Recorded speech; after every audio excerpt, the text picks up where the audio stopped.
to the way up. Okay, so there's the Mission Church right there, right where I just came from, right? And then this is my area, right? Check this out. It's very obvious to me, looking at this, that this was a seafloor. This used to be the seafloor, for sure. I don't know, it's just obvious to me. I bet you if I start looking on the ground down there, that I'm going to start seeing shells from the old times, like millions of years ago. I bet you there's going to be shells, like seashells. So this is agriculture. All this water is taken from somewhere else. There's no water here. So they're taking it from the Colorado River probably, which is what made the Grand Canyon. You can tell that a lot of water has run through here in the past. That's what carved those very obvious, erosion hills over there. So either fast-moving water did that, and to me, it just strikes me that this must have been a seabed many eons ago. Here is a cave. There's a sign that said, erected by the Bishop of Tucson, AD 1908, the 50th anniversary of the wondrous apparitions, which means appearances of a ghost of the Blessed Virgin Mother of God at the Grotto of Lourdes. And so this is the Grotto of Lourdes, right?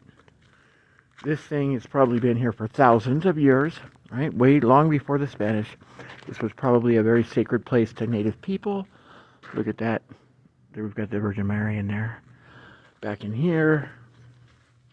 I doubt sincerely that they dug this out. This has probably been here for a really long time.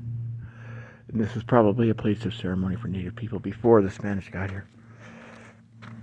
It's so tempting for me to take candles for the house. But if my mom catches me, she'll throw a shit fit. So I'm not going to do it, even though I kind of would like to have a candle in my room.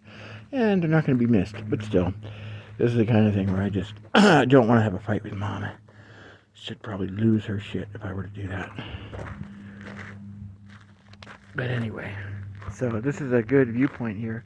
And I have to wonder to myself about these walls.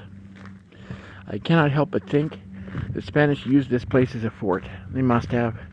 Because everywhere they're going, they're conquering and they're militarizing everything. So I cannot help but feel, because this place is such a good spot to view a large area, they probably used this as a fort, and that's what these walls were from.